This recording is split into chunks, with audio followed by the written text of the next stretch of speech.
మీ car కి best ceramic coating premier care Apexer car detailing studio for contact.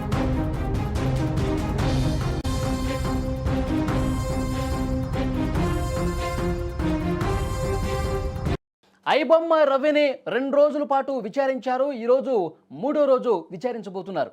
నిన్న 2వ రోజు 6 గంటల పాటు విచారించారు అధికారులు. ముఖ్యంగా ఏజెంట్లు, గేమింగ్ యాప్ల నిర్వాహకులతో రవికి ఉన్నటువంటి లింకుల మీద కూడా ఆరా తీస్తున్నారు. తమిళ, హిందీ వెబ్సైట్స్ నుంచి రవి సినిమాలు కొనుగోలు చేసినట్లు ఈ విచారణలో గుర్తించారు. అలాగే మూవీ రూల్స్ వెబ్సైట్ నుంచి కూడా భారీగా సినిమాలు కొనుగోలు చేసినట్టుగా తెలుస్తోంది. అయితే వాళ్ళకి క్రిప్టో కరెన్సీ ద్వారా డబ్బులు చెల్లించినట్లుగా గుర్తించారు. కరేబియన్ దీవుల్లో ఒక ప్రత్యేకమైనటువంటి ఆఫీసును కూడా ఏర్పాటు చేశారు. వీనికి సహకరించేందుకు ఒక 20 మందిని యువకులను కూడా రవి నియమించుకున్నట్టుగా తెలుస్తోంది. మొత్తం కూపీలాగుతున్నారు. రవికి సంబంధించినటువంటి సమాచారం మొత్తం కూడా రాబడుతున్నట్టుగా మనకి సమాచారం వస్తుంది. ఎందుకంటే రవి ఎప్పుడైతే ఈ సినిమాలను పైరసీ చేసి ఐబొమ్మ లాంటి వెబ్సైట్లో ఆయన వదలటం జరిగిందో అప్పటి నుంచి కూడా అతని మీద నిఘా ఉంది. పోలీసులకి కంప్లైంట్లు వెళ్తున్నాయి సినిమా ఇండస్ట్రీ నుంచి. అయితే అతను ఇండియా వచ్చిన క్రమంలో కూకట్పల్లిలో ఉన్నాడన్న విషయం తెలుసుకున్నటువంటి పోలీసులు అతన్ని అరెస్ట్ చేశారు. అరెస్ట్ చేసి ఇప్పుడు కస్టడీలో కూడా తీసుకున్నారు. కస్టడీలో చాలా కీలకమైనటువంటి ఇన్ఫర్మేషన్ని రాబడుతున్నటువంటి పరిస్థితి ఉంది.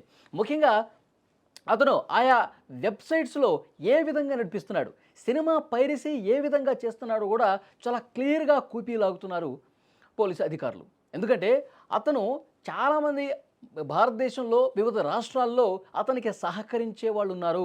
కొంతమంది యువకులు పైరసీ చేసి వాటిని రవికి ఇస్తున్నట్టుగా తెలుస్తోంది. నేరుగా ఐబొమ్మ రవి సినిమాలను పైరసీ చేయటం లేదని కూడా ప్రాథమికంగా ఇప్పుడు గుర్తించారు. కొంతమంది యువకుల్ని పెట్టుకున్నారు. సో వాళ్ళు సినిమాని పైరసీ చేస్తారు. మళ్ళీ వీడియో రికార్డు చేయటమా లేకపోతే ఇంకొక విధంగానో ఏదో విధంగా కొత్త సినిమాలు రిలీజ్ అవుతున్నటువంటి సినిమాలను కూడా పైరసీ చేసి వాటిని నేరుగా ఐబొమ్మ రవికి పంపిస్తారు. అతను వీళ్ళకి పేమెంట్ ఇస్తూ ఉంటాడు. అయితే ఈ పేమెంట్ ఏ విధంగా ఇస్తాడన్నది కూడా పోలీసులు క్లియర్గా ఇన్ఫర్మేషన్ రాబట్టినట్టుగా తెలుస్తోంది. వీళ్ళ సినిమాలు కొనుగోలు చేయడానికి కావాల్సినటువంటి డబ్బును అతను బెట్టింగ్ యాప్ నిర్వాహకుల నుంచి సమకూర్చుకున్నట్టుగా సమాచారం వస్తోంది.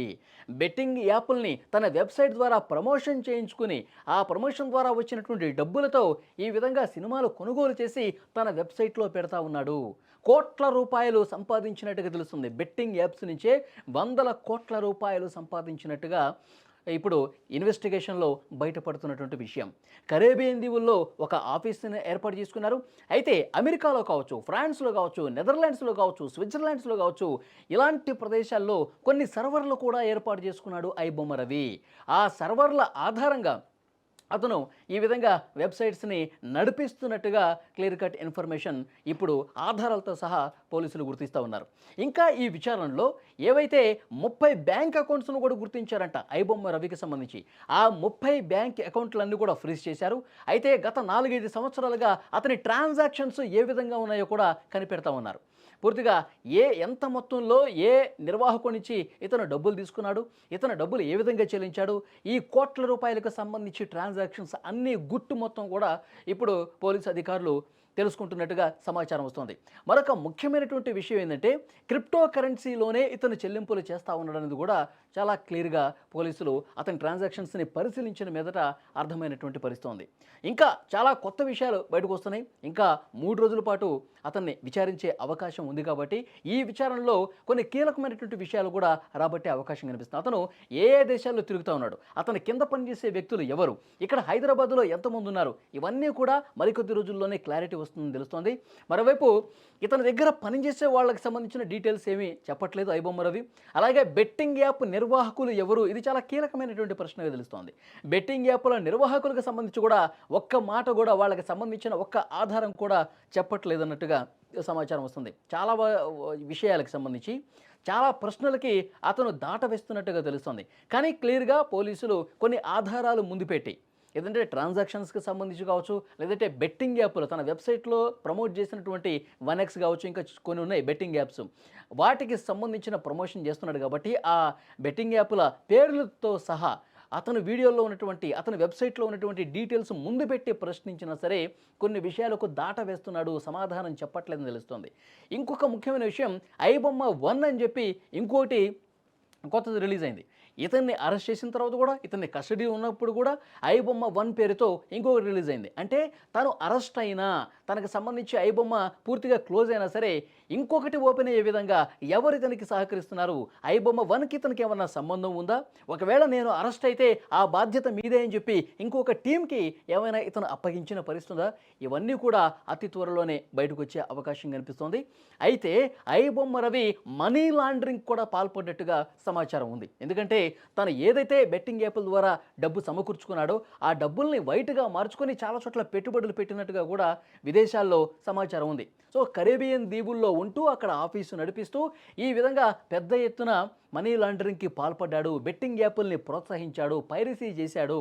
సో ఇవన్నీ కూడా వీటన్నింటికి సంబంధించిన అన్ని ఆధారాలను కూడా ఇప్పుడు ఈ ఇన్వెస్టిగేషన్లో రాబడుతున్నట్టుగా తెలుస్తుంది. కొన్నిటికి సమాధానాలు దాటవేసినా సరే పోలీసులు గుచ్చి ఆధారాలు ముందు పెట్టి ప్రశ్నించడంతో ఇక ఈరోజు అతను నోరు విప్పకపోయినా ఇంకొక 3 రోజుల సమయం ఉంది కాబట్టి ఈ 3 రోజుల పాటు ఇదే విధంగా కాలక్షేపం చేసిన మళ్ళొకసారి కోర్టు పర్మిషన్తో మరికొన్ని రోజుల పాటు కస్టడీకి తీసుకొని మొత్తం వివరాలు కక్కిస్తామని చెప్పి పోలీసులు చెప్తున్నారు. ఇంకొక ముఖ్యమైన విషయం, రవిని అరెస్టు చేసినటువంటి సందర్భంగా రవిని కస్టడీకి తీసుకొని విచారిస్తున్న నేపథ్యంలో సోషల్ మీడియాలో రవికి అనుకూలంగా పెద్ద ఎత్తున మద్దతు కనిపిస్తూ ఉంది.